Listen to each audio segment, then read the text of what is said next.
नमस्कार हरि प्रेमियों, माइंडफुल भक्ति चैनल में आपका स्वागत है। हरि प्रेम, कैसे हैं आप? उम्मीद है आप सब अच्छे होंगे। आइए आज का प्रसंग शुरू करते हैं। आज का प्रसंग शनिवार व्रत कथा। हरि प्रेमियों, वीडियो को अंत तक जरूर देखना। अगर आप चैनल पर नए हैं तो प्लीज सब्सक्राइब करें और बेल आइकॉन जरूर दबाएं ताकि आप तक हमारे सारे नोटिफिकेशन पहुंचते रहे। हरि प्रेमियों, आइए जानते हैं शनिवार व्रत कथा।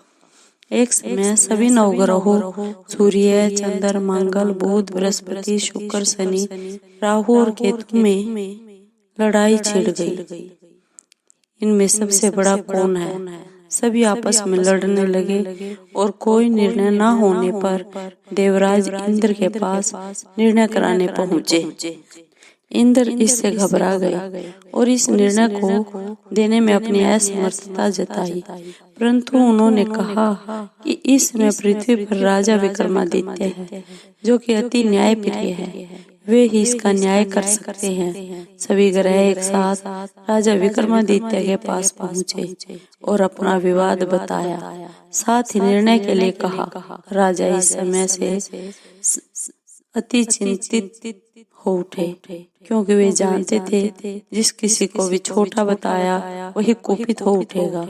तब राजा को एक उपाय सूझा। उन्होंने स्वर्ण, रजत, कांस्य, पीतल, सीसा, रांगा, जस्ता, अभ्रक और लोहों से 9 सिंहासन बनवाए और उन्हें से कर्म से रखवा दिए। फिर उन सब से निवेदन किया, आप सभी अपने अपने सिंहासन पर विराजमान हो जाए। जो अंतिम सिंहासन पर बैठेगा वही सबसे छोटा होगा। इस अनुसार लोहों का सिंहासन सबसे बाद में होने के कारण शनि देव सबसे बाद में बैठे, तो वहीं सबसे छोटे कहलाए। उन्होंने सोचा कि राजा ने यह जानबूझकर किया है।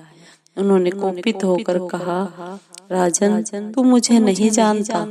सूर्य एक राशि में 1 महीना, चंद्रमा 2.25 महीना 2 दिन, मंगल 1.5 महीना, बृहस्पति 13 महीने व बुध और शुक्र 1-1 महीने विचरण करते हैं, परंतु मैं 2.5 से 7.5 साल तक रहता हूँ। बड़े बड़ों का मैंने विनाश किया है। श्री राम के 7.5 आने पर उन्हें वनवास हो गया था। रावण के आने पर उसकी लंका को बंदरों की सेना से परास्त होना पड़ा। अब तुम सावधान रहना। ऐसा कहकर कुपित होते हुए शनि देव वहां से चले गए। अन्य देवता भी खुशी खुशी चले गए। कुछ समय बाद राजा की 7.5 आई। तब शनि देव घोड़ों के सौदागर बनकर वहां आए। उनके साथ कई बढ़िया अच्छे घोड़े थे। राजा ने यह समाचार सुन अपने आसोपाल को अच्छे घोड़े खरीदने की आज्ञा दी। उसने कई अच्छे घोड़े खरीदे व एक सर्वोत्तम घोड़े को राजा को सवारी हेतु दिया। राजा ज्यों ही उस पर बैठा, वह घोड़ा सरपट वन की ओर भागा और राजा भूखा प्यासा भटकता रहा। भीषण वन में ले जाकर वो घोड़ा अंतर्ध्यान हो गया। तब एक गौवाले ने उसे पानी पिलाया। राजा ने प्रसन्न होकर उसे अपनी अंगूठी दी। वह अंगूठी देकर राजा नगर को चला गया और वहां अपना नाम उज्जैन निवासी वीका बताया। वहां एक सेठ की दुकान में उसने जल आदि पिया और कुछ विश्राम भी किया। भाग्यवश उस दिन सेठ की बड़ी बिक्री हुई। सेठ उसे खाना इत्यादि कराने खुश होकर अपने साथ घर ले आया। वहां उसने एक खूंटी पर देखा कि एक हार टंगा है, जिसे खूंटी निगल रही है। थोड़ी देर में पूरा हार गायब था। तब सेठ ने आने पर देखा कि हार गायब है। उसने समझा कि वीका ने ही उसे चुराया है। उसने वीका को कोतवाल के पास पकड़वा दिया।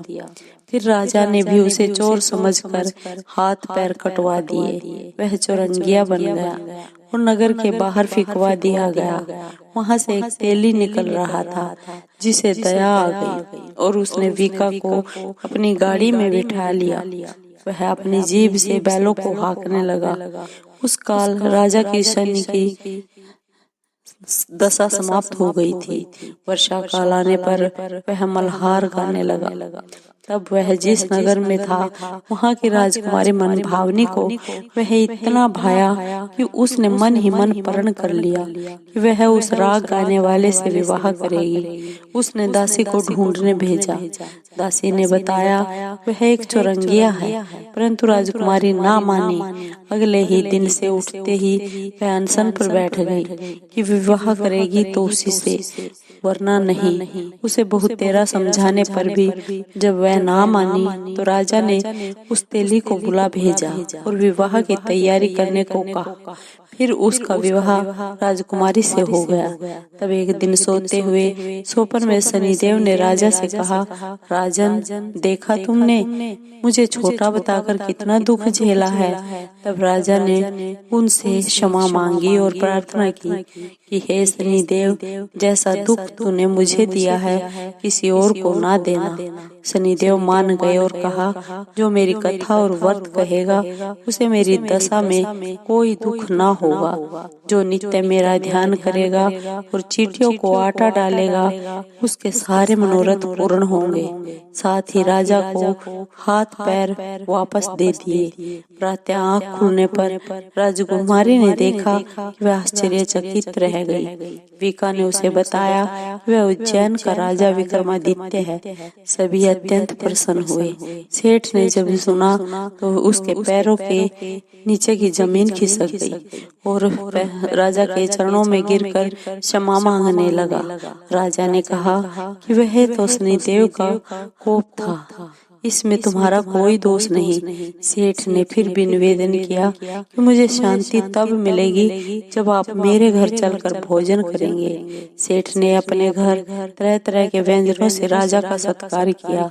साथ ही सबने देखा कि जो खूंटी पर हार था वो निकल गई थी, अब वही खूंटी उसे उगल रही थी। सेठ ने अनेक मोहरे देकर राजा का धन्यवाद किया और अपनी कन्या श्री कंवरी से पानी ग्रहण का निवेदन किया।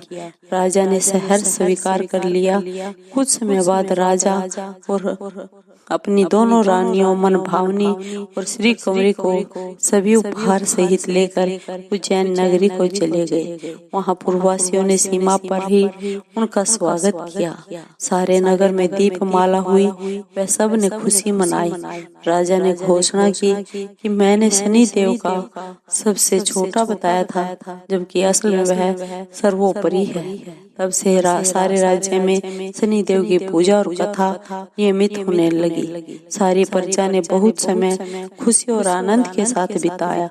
जो कोई शनिदेव की इस कथा को सुनता या पढ़ता है उसके सारे दुख दूर हो जाते हैं। व्रत के दिन इस कथा को अवश्य पढ़ना चाहिए। हरि प्रेमियों, आपको ये वीडियो कैसी लगी?